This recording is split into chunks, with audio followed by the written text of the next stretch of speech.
I previously did a video about the presets I'm writing so that you can use the X-Touch Compact to control plugins such as Pro Q3.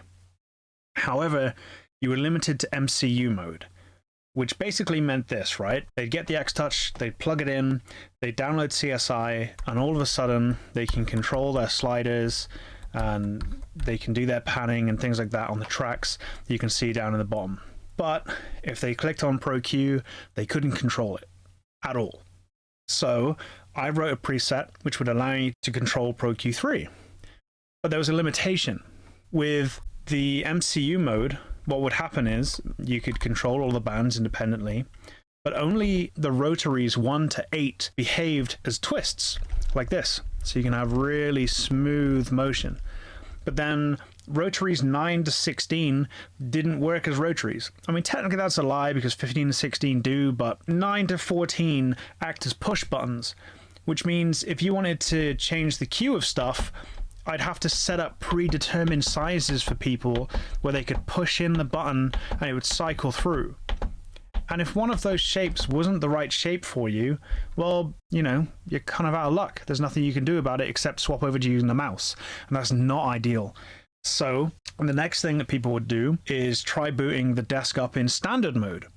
And when you boot the desk up in standard mode, you are left with this problem where, as you can see with the faders here, when I push the volume, if I slide it as slow as I can, you can see that it steps. Well, exactly the same thing would happen on the rotaries when, let's say, 1 to 8 and 9 to 16, you could use all of the rotaries, but they would break everything up from 0 to 127 steps. So what that means is from 0 hertz up to 20,000 hertz, it would divide that into 127 different steps. And when you move the rotary, that's what you'd get. And obviously that's not going to be precise enough. You know, like it's going to move too many frequencies from one tick.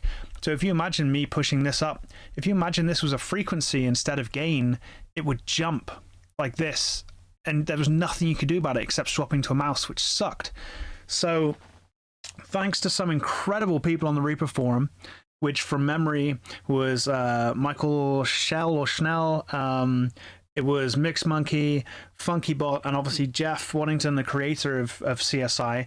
Between all of us, we've managed to create a new way of dealing with the X-Touch Compact within Reaper, and I think it should be something that will work for all devices that have 7-bit encoders, which is going to blow your freaking mind. Let me just change the Behringer desk over to standard mode, and I'll show you what you can do when it's in standard mode now, which has never been possible before.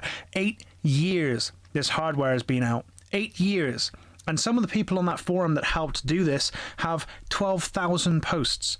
There's been a long time for this to have been attempted, and I've been active on that forum for a week with 47 posts, and because I asked the right questions and found the right people, we've managed to do something which I think personally has changed the history of audio production with regards to 7-bit devices.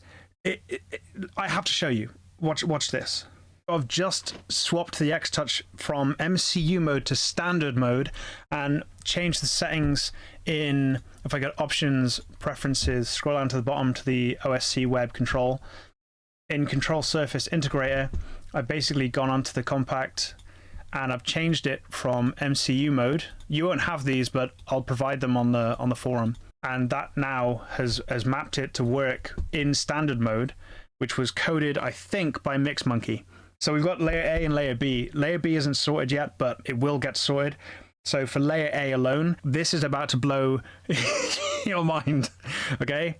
If I go on to Pro Q3 and I start moving up a couple of different choices of bands. So you can see the second band. Not only can I move the band incredibly smoothly, but the thing which blows my brain is we can now use 9 to 16 as rotaries so that you can actually adjust the cue smoothly on the fly. So now you've literally got your frequency and your cue on on all of these for insanely precise movements, and now the only thing which makes the X-Touch feel quote-unquote cheap is the gain on the fader, because it's a 7-bit fader. So as you can see, it jumps like this, but if you can get over that and just get the gain to where you want, the frequency and the cue is now smooth rather than having to be stepped. And this also opens up an entirely different layer of, now when we have things such as, let me load so many plugins.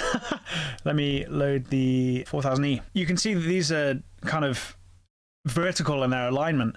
Well, if that's 1, 2, 3, 4, 5, 5, 6, 7, 8. Well, there's 8 rotaries on the right-hand side. So in theory, I could start mapping these presets so that you can use the vertical rotary knobs to control these knobs within here, rather than horizontally from 1 to 9, or 1 to 8, sorry. So it feels more like the real thing. This is insane. Like, this is so awesome. And now I've been going through and readjusting everything to kind of map, but to be fair, most of it's fine. It's just whether now, because there's so much more open to us, with even with layer B, this is only layer A, we've got an entire another desk. It's like owning 2 freaking desks. It's like having 2 X-Touch compacts next to each other just by pushing one button between layer A and layer B.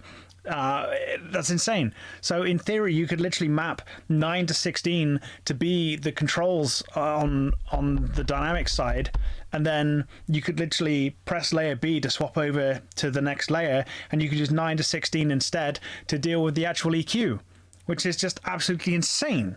Like, my God, do people realize what this means? You no longer have to buy like $1,500 or $1,500 plus devices in order to be able to use smooth, precise movements for things like parametric EQs. You don't have to do it anymore. You can literally buy an X-Touch for like $200-300 secondhand, and it works insanely precisely, with the only limitation being the faders still have the steps of, 0 to 127 or whatever it is. And as long as that's okay for you, which it's the same in both modes, the rest of it is just a massive plus, a huge bonus.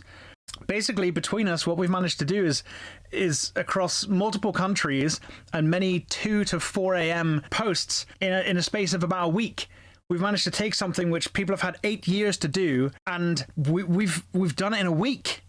This is insane. So yeah, I'm gonna keep working on the presets to get everything working. I don't know if I've mapped it to this yet.